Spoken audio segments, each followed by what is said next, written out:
ହଉ ଧୀର ବର ସାମନ୍ତ ନାଗର ଶୁଣୁଥିଲେ ଦେଇ ମନ ନାରାୟଣ ହେ ନାରାୟଣ ଯାହା ଯାହା ନ୍ୟାୟ ଏବେ ହୋଇଲା ଲୋଚନ ନାରାୟଣ ବିଷୟ ବସ୍ତୁରେ କଥା ଏବେ କରିଛି ବସାଣ ନାରାୟଣ ହେ ରହ ବାବୁ ବିଶ୍ୱଶ୍ରୁକ ଯଜ୍ଞ ବିଶ୍ୱଶ୍ରୁକ ଅର୍ଥ ବ୍ରହ୍ମା ଆଜ୍ଞା ବ୍ରହ୍ମା ଗୋଟେ ଯଜ୍ଞ କରିଛନ୍ତି ଠିକ এই যজ্ঞরে উপস্থিত হই সমস্ত দেবতা সমস্ত যক্ষ সমস্ত গন্ধর্ব সমস্ত কিন্নর সমস্ত ঋষি এবং প্রত্যেক সমস্তে উপস্থিত অছন্তি কিন্নর ড্রাইভর যেতে থিলে সমতে আহিতি কোন আপন কইলে পরা কোন কহিলু তু আপন এনা কইলে কিন্নর সেই সাথে কইলে মু কিন্নর যদি আইথবে ড্রাইভর আইথবে হেল্পর বি আইথবে আজ্ঞা কিন্নর গোটে জাতি জাতি এ পুଅ আজ্ঞা তেণু এমানে সমস্তে আসিছন্তি সেঠিকি হ্যাঁ তা ভিতরে যজ্ঞ স্থান মানকরে আম মৌসা চান্দপুর আসছন্তি সে কৌছন্তি পাখরে দুই তিনটা যজ্ঞ হচ্ছে আজ্ঞা যজ্ঞ যোউঠি হুয়ে সন্ধ্যা বেড়কু গোটে সাহিত্য আসর হুয়ে আজ্ঞা নাই বা ভগবত আসর হুয়ে আজ্ঞা এই ভগবত আসরে হ্যাঁ সমস্তে বসি থাকি বাস তা ভিতরে সভাপতি নির্ণয় করা যায় আজ্ঞা সভা হুয়ে হ্যাঁ এবং বিভিন্ন কথা আলোচনা করা যায় আজ্ঞা ঠিক সেই ভলিয়া এবে কিন্তু আউ টিকিয়ে পরিবর্তন হয়ে যাইছি এবে আউ সভাপতি নির্বাচন হউনি সিধা জনে প্রবচক যাই প্রবচন দউছন্তি নহলে পালা কি সংকীর্তন কি মেলোডি এগুড়াক চালিছি আজ্ঞা আজ্ঞা সেতেবেଳ সময়ের কথা আজির কথা নুহে না তেণু সভাটিয়ে হয়েছি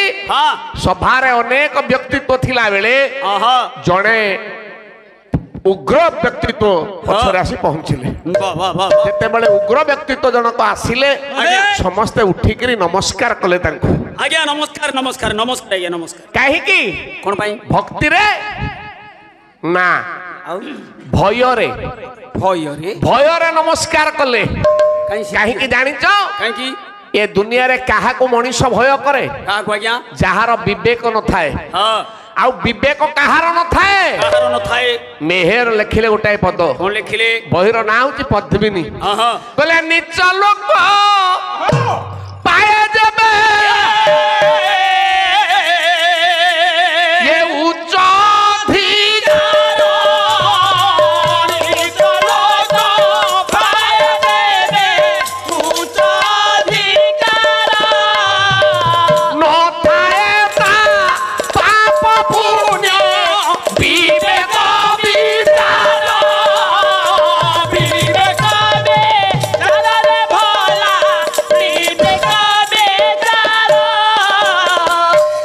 ନିଚ ଲୋକ ପାଏ ଯଦି ଉଚ୍ଚ ଅଧିକାର ନଥାଏ ତା ପାପ ପୁଣ୍ୟ ବିବେକ ବିଚାର ବିଚାର କଣ ପାପ ଆଉ କଣ ପୁଣ୍ୟ ବାସ୍ ଏ ବିବେକ ତାର ନଥାଏ ଆଲୋ ବିଚାର କରିବା ପାଇଁ ଆଜ୍ଞା ଆଜ୍ଞା ବିଚାର ଶକ୍ତି ତାର ନଥାଏ ଏ ପୁଅ ସେମିତି ଜଣେ ବ୍ୟକ୍ତିତ୍ବ ଏ ସଭାରେ ଅଛନ୍ତି ସେ କିଏ ଆଉ କେହି ନୁହନ୍ତି ଆଉ ସେ ହଉଛନ୍ତି ବ୍ରହ୍ମାଙ୍କର ପୁଅ ବ୍ରହ୍ମାଙ୍କ ପୁଅ ନା କଣ ବ୍ରହ୍ମାଙ୍କର କେତେଟା ପୁଅ କି କେତେଟା ମୁଁ କେମିତି ଜାଣିବି ଶୁଣୁ କହୁନାହାନ୍ତି ସୃଷ୍ଟି କରିଦେଲେ ବ୍ରହ୍ମା ପାଳନ କରିବା ପାଇଁ ରାଜା ଦରକାର 4 ଜଣ ପିଲା ମନରୁ ଜନ୍ମ କଲେ 4 ଜଣ ହଁ ହଁ ହଁ 4 ସନ 4 ସନ ମୁଁ କହିଛି ସନକ ସନନ୍ଦ ସନନ୍ଦନ ସନତ କୁମାର ଆଜ୍ଞା ବାବୁରେ ଏ 4 ପୁଅ ଛିଡା ହେଲେ ବ୍ରହ୍ମା ପଚାରିଲେ ପିଲେ ଆଜ୍ଞା ଆଜ୍ଞା ଏ ସୃଷ୍ଟିଟାକୁ ତିଆରି କରିଛି ଆଜ୍ଞା ତମେ ରାଜା ହିଁ ପାଳନ କର ନାଇଁ ଆଜ୍ଞା ଆମେ ପାରିବୁନି ଆଜ୍ଞା ଆଉ ନାଇଁ ଆମେ ପାରିବୁନି ଆମେ ଆପଣ ଯଦି କହିବେ ଆମେ ଯଜ୍ଞ କରି ସୃଷ୍ଟିର ମଙ୍ଗଳ ଚିନ୍ତା କହିଲେ ଆମେ ତପସ୍ୟା କରିବୁ ଯଜ୍ଞାଦି କରିବୁ ଏବଂ ଏ ମଙ୍ଗଳ କରିବୁ ଏ ବିଶ୍ୱର ବ୍ରହ୍ମା ନିଜ ଦେହରୁ 10ଟା ପିଲା ଜନ୍ମ କଲେ 10ଟା ମନରୁ 5 ଦେହରୁ 10 ସେ 10 କଣ କଣ କହିଲେ ମରିଚି ମର୍ତ୍ୟଙ୍ଗୀର ସବୁ पुलह क्रतु भृगु वशिष्ठ दक्षश्च ବ୍ୟାସବ ସ୍ତୋତ୍ର ନାରଦ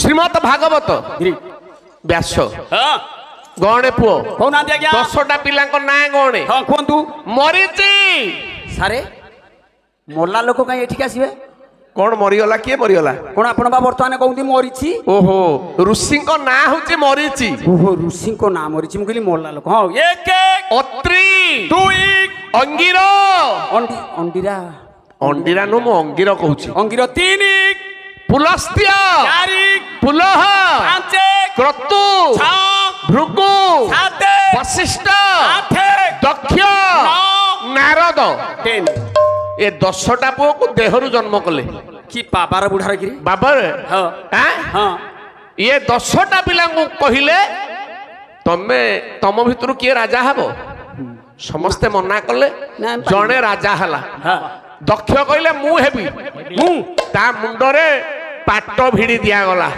ପାଟ ହଁ ତୁଳସୀ ଦାସ କଣ କହିଲି ରାମଚରିତ ମାନସ କହିଲେ ବଡ ଅଧିକାର ଦଛ ଜବ ପାଉଆ ଶ୍ରୀରାମ ଜୟ ରାମ ଜୟ ଜୟ ରାମ ରାମ ଅତି ଅଭିମାନ ହୃଦୟ ତବ ଆଉଆ ସଂକଟ ମୋଚନ ଜୟ ହନୁମାନ ନହି କୋଇ ଅସଜନ ମାଜଗ ମାହି ଶ୍ରୀରାମ ଜୟ ରାମ ଜୟ ଜୟ ରାମ ରାମ ପ୍ରଭୁ ତା ପ୍ରାୟ ନହି ମଦ ନାହିଁ ସଂକଟ ମୋଚନ ଜୟ ହନୁମାନ କହିଲେ ବଡ ଅଧିକାର ଦଛ ଜବ ପାଉଆ ଦକ୍ଷ ଯେତେବେଳେ ବଡ ଅଧିକାର ପାଇଗଲେ ଅତି ଅଭିମାନ ହୃଦୟ ତବ ଆଉଆ ହୃଦୟରେ ଗୋଟେ ଅଭିମାନ ଆସିଲା କାହିଁକି କେହି ରାଜି ହେଲେନି ନା ଇଏ ଏଡ ବଡ ଉପାଧି ପାଇଲେ ଏତେ ବଡ ସିଂହାସନରେ ବସିଲେ ଏ ବିଶ୍ୱ ସିଂହାସନର ସେ ହେଲେ ରାଜା ଆଜ୍ଞା ତେଣୁ ଅହଙ୍କାର ଆସିଲା ଅତି ଅଭିମାନ ହୃଦୟ ତବ ଆଉଆ ନହି କୋଇ ଅସଜନ ମାଜକ ମାହି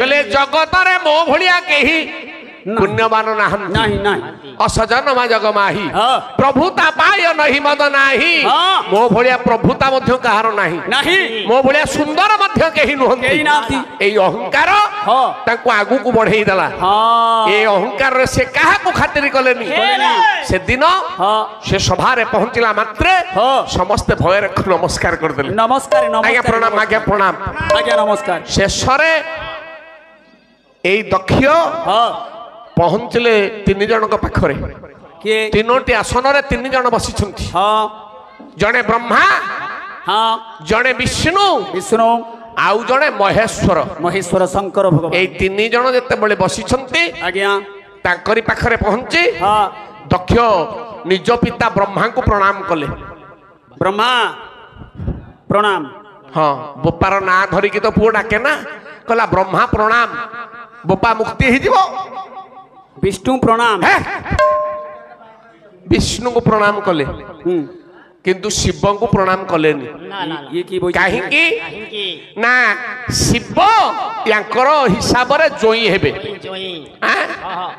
ଇଏ ନମସ୍କାର କଲେନି ସିନା ଶିବଙ୍କ ଠାରୁ ନମସ୍କାର ଚାହିଁଲେ କାହିଁକି ନା ଜୋଇଁ ଯେହେତୁ ସେ ମତେ ନମସ୍କାର କରିବେ ଶିବ ବି ୟାଙ୍କୁ ନମସ୍କାର କଲେନି ନା ଇଏ ଶିବଙ୍କୁ କଲେନି କି ଶିବ ୟାଙ୍କୁ ନମସ୍କାର ବାବୁରେ ସେ ତ ନିର୍ବିକାର ପୁରୁଷ ଶିବ ତାଙ୍କର ଭଲ କେତେ ମନ୍ଦ କେତେ ବାବୁରେ ମହାତ୍ମା ମାନଙ୍କର ଦୁଃଖ କଣ ସୁଖ କଣ ସମ୍ମାନ କଣ ଅସମ୍ମାନ କଣ ତାଙ୍କର କିଛି ବିଚାର ନାହିଁ ନା ସେ ତେଣୁ କିଛି ହେଲେନି ନୀରବ ରହିଲେ କିନ୍ତୁ ଦକ୍ଷ ସମ୍ଭାଳିଲେନି ଦେଖନ୍ତୁ ମୁଁ ଏଇଥିପାଇଁ କହିଛି ୟାଙ୍କର ବିଚାର କରିବାର ବିବେକ ନାହିଁ ନା ନା ବଡ ପାଟିରେ ଡାକିଲେ କହିଲେ ହେ ସଭାସଦ ଗଣ ଆପଣ ମାନେ ସମସ୍ତେ ଶୁଣନ୍ତୁ ଶୁଣ କଣ କହିବି କଣ ନା ଏ କୁଳାଙ୍ଗାର ମୋ ଜୋଇଁ ଇଏ ମୋ ଜୋଇଁ ରେ ମହାଶୟ ଦକ୍ଷ ଶିବଙ୍କୁ ପ୍ରଣାମ କଲେନି ନା ଶିବ ଦକ୍ଷଙ୍କୁ ପ୍ରଣାମ କଲେନି ନା ଉଭୟଙ୍କୁ ପ୍ରଣାମ କଲେନି ଯଦି ଦକ୍ଷ ନୀରବ ରହି ଯାଇଥାନ୍ତେ ଲୋକ ଜାଣିଥାନ୍ତେ ନା ଆରେ ଅନ୍ୟ ବ୍ୟକ୍ତି ମାନେ ଜାଣିଥାନ୍ତେ କେବେ ନୁହଁ এইটা হচ্ছে বিবেক বিচার মতে মো জয়ী নমস্কার করুনি মু লোকଙ୍କୁ কহিবি এ বিচার কিন্তু তাঙ্কর আসিলানি কলে হে সভাসদ গণ ইয়ে নীলজটা মো জয়ী ଏ ମତେ ନମସ୍କାର ହଉନି କାହିଁକି ହେଲାନି ଭୁଲଟା ତ ମୋ ପାଖରେ ନା ବିବାହ କଲା ବେଳେ ଯାହା ଦେଖିବା କଥା ମୁଁ ଆଠୁ ଦେଖିନି ନାଇଁ ନାଇଁ ମୁଁ ବାପାଙ୍କ କଥାରେ ରାଜି ହେଇଯାଇଥିଲି ବାପାଙ୍କ କଥାରେ ମୁଁ ରାଜି ହେଇଥିଲି ବାପାଙ୍କୁ ସେଦିନ ପଚାରିଲି ମୁଁ କହିଲି ମୋର ସବୁ ଝିଅକୁ ଆପଣ ବାହା ଦେଲେ ଆଜ୍ଞା ମୋର ସାନ ଝିଅ ତା ନାଁ ହଉଛି ସତୀ ସତୀ ସତୀ ପାଇଁ ଯୋଗ୍ୟ ବର କିଏ ତାର ସମାନ କିଏ କିଏ କିଏ ହବ ମାର ରୂପ ବର୍ଣ୍ଣନା ମୁଁ କରୁନି ନାଇଁ ନାଇଁ ବାବୁରେ କହିଲେ ମୋ ଝିଅ ଭଳିଆ ସୁନ୍ଦର କିଏ ହବ ଠିକ ଜଇଟା କିଏ ହବ ବହିର ନାଁ ହଉଛି ଅମ୍ବିକା ବିଳାସ କବି ହେଲେ ବ୍ରଜନାଥ ବଡ଼ଦେନା ଆଶୁପତି କହିଲେ ଅନୁସନ୍ଧାନରେ ବ୍ରହ୍ମା କରିଲେ ବିଚାର ଅନୁସନ୍ଧାନରେ ବ୍ରହ୍ମା କରିଲେ ବିଚାର ଅନୁମାନ କଲେ ସତୀ ଯୋଗ୍ୟ ବର হে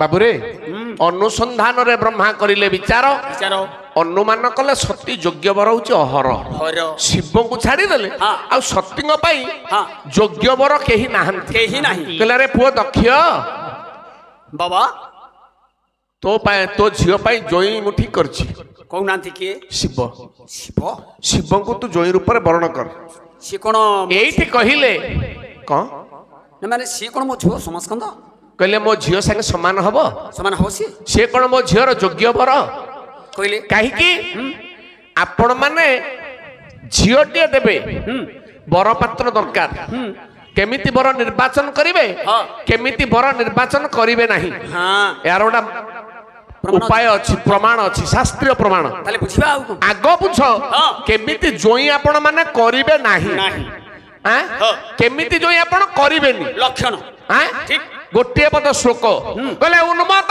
ପତିତ କୁଷ୍ଟି ଷଣ୍ଡ ଚୈବ ସ୍ୱଗୋତ୍ରଜ ଚକ୍ଷୁଷତ୍ର ବିନଶ୍ଚ ତଥା ପସ୍ମାର ଦୂଷିତ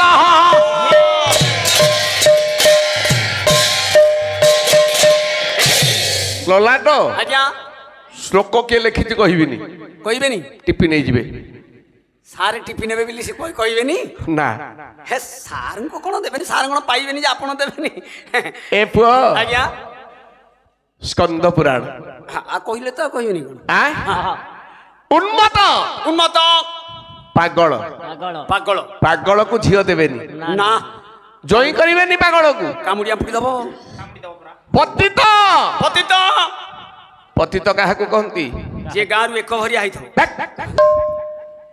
ଆରେ ପତିତ ଗାଁରୁ ଏକ ହରିକା ହୁଏ ଆଉ ତ ସେ କଥା ନାହିଁ ଆଜିକାଲି ଅଛି ପତିତ ଲୋକକୁ ଗାଁରୁ ଏକ ହରିକା କରନ୍ତି କିନ୍ତୁ ସେ କିଏ ପତିତ ହଉଛି ପାପୀ ଯିଏ ପାପ କାମ କରେ ତାକୁ ଲୋକ ଏକ ହରିକା କରନ୍ତି ସିଏ ଯାହା ଛୁଇଁଲେ ଛୁଆଁ ହବ ତେଣୁ ପାପୀ କି କେବେ ଝିଅ ଦେବେନି କୁଷ୍ଟି କୁଷ୍ଠ ରୋଗୀ କି ଦେବେନି ନାଇଁ ଆଜ୍ଞା ଯିଏ ବଡ ଦାଣ୍ଡରେ ଗେଞ୍ଜି ପିନ୍ଧିକି ବୁଲୁଥିବ ତାକୁ ଦେବେ ଅପସ୍ମାର ସେ କିଏ ରୋଗୀ କି ଦେବେନି ନା ଆଉ କାହାକୁ ଦେବେନି ନା ଚକ୍ଷୁ ସ୍ୱତ୍ର ବିହୀନ ଯାହାର ଆଖି ନାହିଁ ଯାହାର କାନ ନାହିଁ ନା ଆପଣ ତାକୁ ଦେବେନି ନା ଆଖି ନାହିଁ ଯେ ସେ କିଏ ଅନ୍ଧ କାନ ନାହିଁ କାଲା ତାହେଲେ କଣ ଏ ଦୁନିଆରେ ଅନ୍ଧ କାଲା ବାହା ହେବେନି ହେବେ ନା କବି ଏଥିପାଇଁ ଲେଖି ନାହାନ୍ତି ଯେ ବାବୁ ସେ ଅନ୍ଧକୁ ଦବନି କୋଉ ଅନ୍ଧକୁ ସେ କାଲାକୁ ଦବନି କୋଉ ଅନ୍ଧକୁ ଦବନି କହିଲେ ଆଖି ଥାଉ ଥାଉ ଯେ ଅନ୍ଧ ଆଖି ଥାଇକିରି ଯେ ଅନ୍ଧ ତାକୁ ଦବନି ବାବା କାନ ଥାଇକିରି ଯେ କାଲା ତାକୁ ଝିଅ ଦବନି କଣ କହିଲୁ ଆଖି ଥାଇ ଅନ୍ଧ କିଏ ଏ ପୁଅ କଣ ହେଲା ଆପଣ ପାଟି କଲେ ଟିକେ କହିଲେ ଆଖି ଥାଇ ଅନ୍ଧ କିଏ? ଆପଣ ଦେଖିବେ ଜଣେ ବ୍ୟକ୍ତି ସବୁ ଦେଖିଛି, ନ୍ୟାୟ ପଡିଲା ଲୋକ କହିବେ ସେ ଲଲାଟ ବା ଦେଖିଥିଲା ତାକୁ ଡାକି ଆଣ। ଲଲାଟ ଆଡେ ଆସ। କଣ ପାଇଁ କହୁନାହାନ୍ତି? ଆଡେ ଏଠି ଆସ। କଣ କହୁନାହାନ୍ତି ଆଜ୍ଞା? ସେ ଯୋଉ ଗଣ୍ଡଗୋଳ ହଉଥିଲା ତମେ ସେଠି ଥିଲ ପରା? କୋଉ ଗଣ୍ଡଗୋଳ? କୋଉ ଗଣ୍ଡଗୋଳ? ଗଣ୍ଡଗୋଳ ବୋଲେ ତମେ ବା ଦେଖିଛ ଲୋକ କହୁଛନ୍ତି। ମୁଁ ଦେଖିଛି। ହଁ କୋଉ ଗଣ୍ଡଗୋଳ କେତେବେଳେ ହେଇଛି ମୁଁ ଜମା ଜାଣିନି କି ଦେଖିନି। ଦେଖନ୍ତୁ ଆମେ ଏତେ କାହିଁ ଡାକୁଛ? କାଳେ କଣ ଅସୁବିଧା ହବ? ସବୁ ଦେଖିଛି କହିଲା ମୁଁ ଗଣ୍ଡଗୋଳ କିଛି ଜାଣିନି ତ। ମୁଁ ଜାଣିନି, ମୁଁ ଦେଖିନି ତ କିଛି। ମୁଁ ଜାଣିନି ବାବୁ ତା ଆଖି ଥିଲେ କେତେ ନଥିଲେ କେତେ ଦେଖିକିରି ସେ ଦେଖିଲାନି, ତେଣୁ ସେ ଅନ୍ଧୁକୁ କେବେ ଝିଅ ଦବନି। କାଲା ସବୁ ଶୁଣିଥବ, ସାକ୍ଷୀ ବେଳରେ କହିବ କିଛି ଶୁଣି ନାହିଁ ଶୁଣି ନାହିଁ। କାନ ଥାଉ ଥାଉ କାଲା ସେହିଟି ଅଟଇ ସେ ଅଟଇ। ଏଭଳି ବ୍ୟକ୍ତିତ୍ୱକୁ କେବେ ଝିଅ ଦେବେନି। ଷଣ୍ଡ ଚଇବ ସ୍ୱଗୋତ୍ରଜ, ସ୍ୱଗୋତ୍ର। ଲଲାଟ ଆଜ୍ଞା ଝିଅର ଯୋଉ ଗୋତ୍ର ଯଦି ଜୋଇଁର ସେଇ ଗୋତ୍ର ହେଇଗଲା ଆଜ୍ଞା ଏକା ଗୋତ୍ର ହେଇଯାଉଛି, ସ୍ୱଗୋତ୍ର ବୋଲି ତାକୁ କହନ୍ତି। ସାରେ ମୁଁ ଏଇ ରାତିରୁ ପାଲା ସଇଲେ ଘରକୁ ଯିବି ଆଜ୍ଞା। କାହିଁକି ନା ମୋ ଝିଆରୀ ରହୁଛି ନିର୍ବନ୍ଧ କାଲି। ଆପଣ ଯୋଉ କଥା କହିଲେଣି ମୁଁ ସେ କଥାଟା ବାଛିନି କି ଦେଖିନି। ମାନେ ତୁ ମାନେ ନିର୍ବନ୍ଧ ହବାକୁ ହେଲାଣି ତୋ ଝିଅର ତୋ ଝିଆରୀର, ତୁ ଏପର୍ଯ୍ୟନ୍ତ ତାର କୋଉ ଗୋତ୍ର ଜାଣିନି। ଆପଣ ଆଜି କହିଲେ ମୁଁ ଏଇଟା ଜାଣିନି, ଆଉ ଗୋତ୍ର କଥା ମୁଁ ଆଜ୍ଞା ଜାଣିନି। ଆଉ ଆଜ୍ଞା ମୋ ଗୋତ୍ର ହଉଛି ନାଗ। ଯଦି ମୋ ଜ୍ୱାଇଁର ଗୋତ୍ର ନାଗ ହେଇଥିବ ବାହାଘର କରିବୁନି? ବାହାଘର କରିବିନି ନା। ଯଦି ମୋର ନାଗ ହେଇ ତାଙ୍କର ଧଣ୍ଡ ହେଇଥିବ ଚଳିବନି? ସାପ ଗୁଡା କଣ ଗୋତ୍ର? ଋଷି ମାନଙ୍କ ନାଁରେ ଗୋତ୍ର। ନାଗ ବୋଲି ଜଣେ ଋଷି ଅଛନ୍ତି, ତାଙ୍କ ନାଁରେ ଗୋତ୍ର। ତେଣୁ ଏକା ଗୋତ୍ରରେ ବାହାଘର ହୁଏ ନା, ହବନି ନା, ବାହାଘର କରିବନି। ଷଣ୍ଡ ଷଣ୍ଡକୁ ଝିଅ ଦବନି। ସାରେ ଆଜ୍ଞା ଷଣ୍ଢକୁ ଜମା ଦେବେ ଝିଅ ଦେବେ କଣ? ଷଣ୍ଢକୁ ଜମା ଦେବେନି। ଷଣ୍ଢକୁ ଦବାଟା ଠିକ ହବ ଝିଅକୁ ନା? କଣ ତୁ କଣ କହିଲୁ? ଷଣ୍ଢକୁ ଜମା ଦେବେନି। ଆରେ ମୁଁ କହିଲି ଷଣ୍ଢ। ଆଉ ଆରେ ଷଣ୍ଢ ନୁହଁ, ମୁଁ କହିଲି ଷଣ୍ଢ। ତାମାନେ ଷଣ୍ଢ ଅଲଗା ଷଣ୍ଢ ଅଲଗା। ତୁ ପାଠ ପଢିଛୁ? କଣ ଆଜ୍ଞା ପାଠ କଥା କଣ ମତେ ପଚାରୁଛନ୍ତି? ପଚାରୁନାହାନ୍ତି କଣ? ଅଣ୍ଡ ଅଣ୍ଡ ପଢିଛୁ? ଏଗୁରା ମୁଁ ପିଲାବେଳେ ପଢିଛି, ଏଗୁରା କଣ ମତେ ପଚାରୁଛନ୍ତି? ସାଧାରଣ କଥା। ଅଣ୍ଡ କେମିତିକା କହିବୁଟି? ଅଣ୍ଡ ର ତଳେ 2, ଣ ତଳେ 2 ମାତ୍ରା। ଅଣ୍ଡ ରଣ ତଳେ 1। ବାସ୍ ତୁ ଯୋଉ ଷଣ୍ଢ କହିଲୁ ଣ ତଳେ 1 ମାତ୍ରା ଷଣ୍ଢ ଷଣ୍ଢ ବୃଷଭ, ତା କଥା ମୁଁ କହିନି। ଆଉ ମୁଁ ଷଣ୍ଢ କହିଲି, ଣ ତଳେ 2 ମାତ୍ରା ଷଣ୍ଢ। ଷଣ୍ଢ ଷଣ୍ଢ ଅର୍ଥ ନପୁସକ। ଓ ଷଣ୍ଢ ଅର୍ଥ ନପୁସକ। ନପୁସକକୁ ଝିଅ ଦବନି। ନପୁସକକୁ ଝିଅକୁ ଦେବେନି ନା? ସାରେ ମୋ ଜ୍ୱାଇଁ ନପୁସକ କି ପୁରୁଷ କେମିତି ଚିହ୍ନିବି? ଚିହ୍ନିବୁ ଚିହ୍ନିବୁ, ଶାସ୍ତ୍ର କହିଛନ୍ତି। ବହିର ନାଁ ହଉଛି ପାରସ୍କର ଗୁହ୍ୟସୂତ୍ର। ଆଉ ଗୋଟେ ଥରେ ଅଛି ନିର୍ଣ୍ଣୟ ସିନ୍ଧୁ। ନିର୍ଣ୍ଣୟ ସିନ୍ଧୁ ଆଉ ପାରସ୍କର ଗୁହ୍ୟସୂତ୍ର, ଏଇଥିରେ ସେ ପ୍ରମାଣଟା ଅଛି। କହିଲେ ଯସ୍ୟ ବିପ୍ଳବ ତେରେ ତ ହାତି ମୂତ୍ରଂ ଚ ଫେନିଳ କୁମାନସ୍ୟାତ ଲକ୍ଷଣ ଇରେ ଭି ଏ ବିପରୀତସ୍ତୁ ଷଣ୍ଡକ।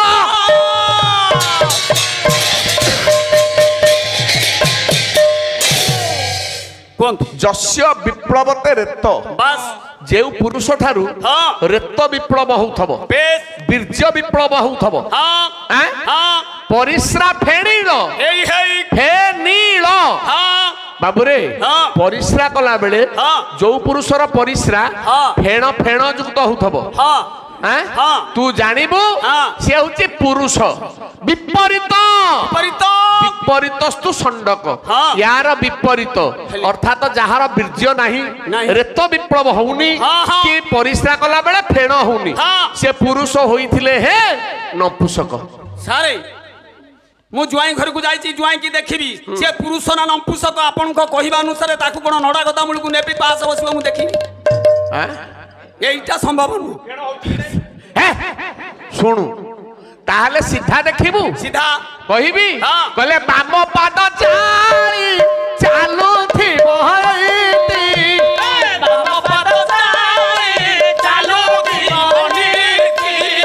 ନାରୀ ହବ ଭାବ ମନ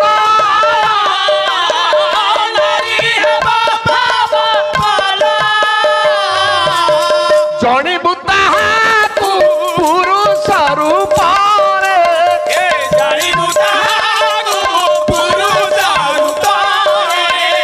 ନପୁଂସକ କରି ଜ୍ଞାନ